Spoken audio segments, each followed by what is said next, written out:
Hello everyone, welcome to number 27 and to Switzerland. I just had a 12-hour drive yesterday from London and I've come down to meet somebody in Andermatt with an Alfa Romeo 4C, a car that I've been wanting to try forever.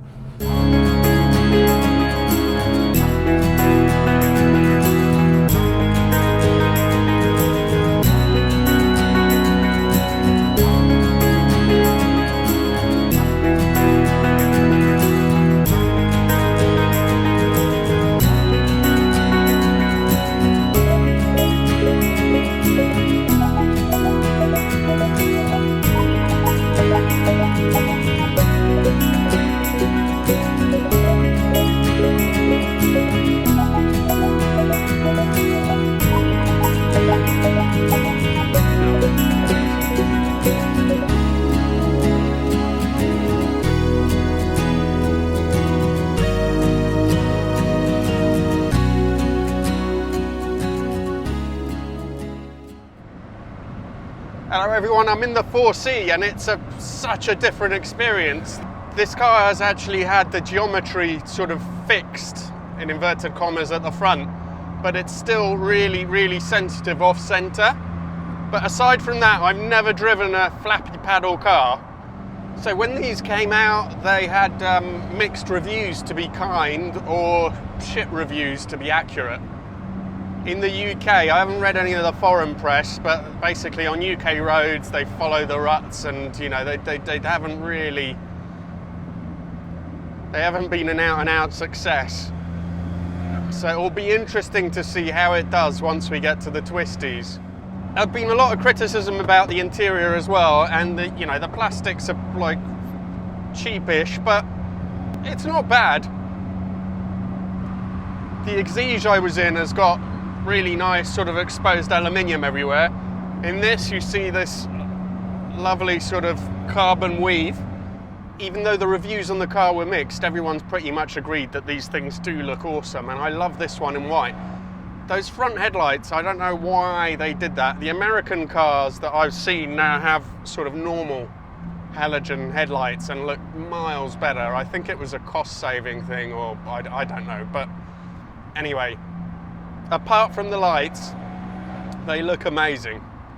So just on first impact like this, I have to say it feels just a tad more special than the Exige. That's just on first acquaintance, not driving it fast.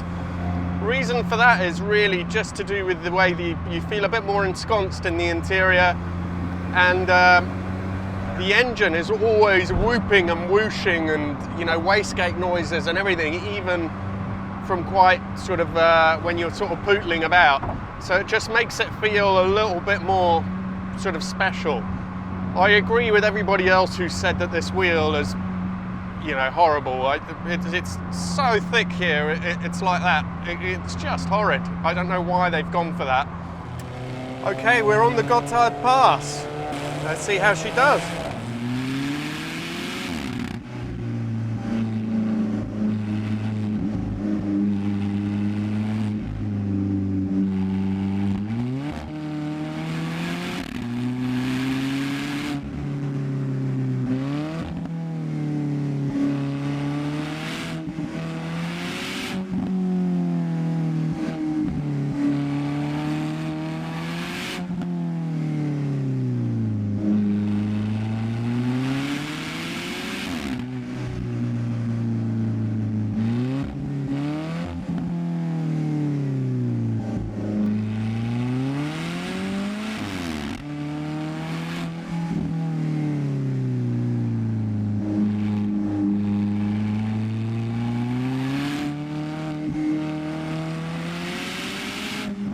Brakes feel absolutely phenomenal. I mean, they feel unbelievably strong. Throttle travel is very short. It feels a bit like an on-off switch, and that increases the feeling that the engine isn't actually that responsive, because you've sort of used up the travel immediately and not much has happened. There's lots of power there, especially if you keep it in boost. The front end feels less pinned down than I was expecting. Steering improves markedly the quicker you go. You just get more feel and feedback. The engine, as ever, is just sort of whooshing, pooping and doing all sorts of weird noises from the back end.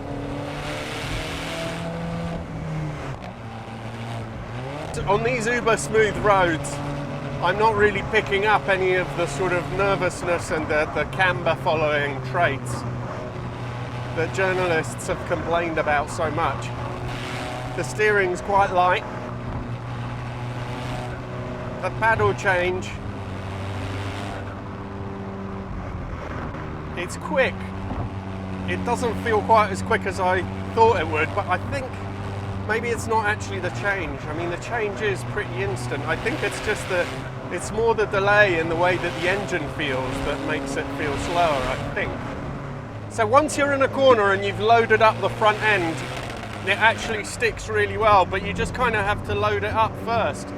Right, there was just a touch there. I was braking downhill into a left-hander. There was just a touch of it sort of pulling and following the cambers. Oh, and there. Okay, so the quicker you go, the busier the steering gets.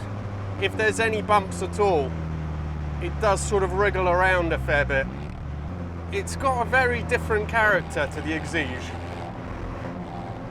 And in some ways it quite suits the sort of the perceptions that you have of the different countries. This is definitely much more of an Italian car, beating on its chest and bellowing at the first opportunity. Whereas the Exige, you know, it's much more like an English gent, quiet and all the rest of it, but if you push him, he'll knock you out. And I don't mean that in the sense that it'll bite back, I just mean that it's got a hard edge that isn't apparent immediately in some ways, whereas with this, you know, it's screaming at you all the time. All right, the road gets bumpy and the steering starts to twitch, and under braking, it moves about. The gear change is quite smooth on upshifts as well.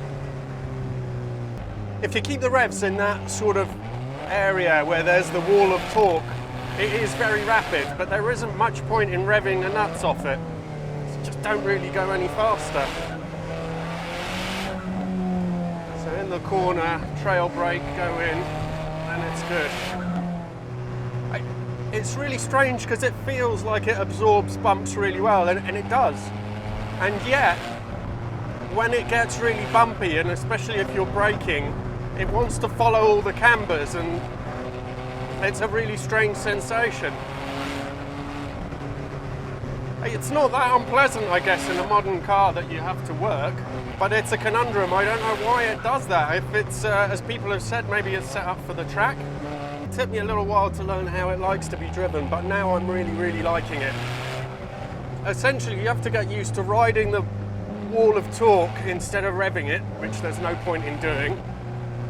Trail braking into corners, and then it's great. If you sort of try and rev it out, and if you try the sort of slow in, fast out, which I'm used to with the 964, it just doesn't work. If you trail brake around the corner and then plant it, then it's miles better. When the road is smooth, it's brilliant. It's really, really good. When it's bumpy, it feels like a real handful. I'm so pleased I've finally managed to get to drive a 4C, and it hasn't disappointed me. It's got some rough edges, and I think it's not as polished a product as the Exige. The power delivery isn't as linear, it's not as fast. The front end doesn't feel quite as accomplished, but it's a really fun car. And it is really, it's still bloody fast. It's a quick thing, make no mistake. This is not a slow car. Thank you all very much for watching. Make sure you subscribe if you haven't, and see you for the next one. We've got a Nissan Nismo GTR coming up, and a 997 GT3 RS. Good times!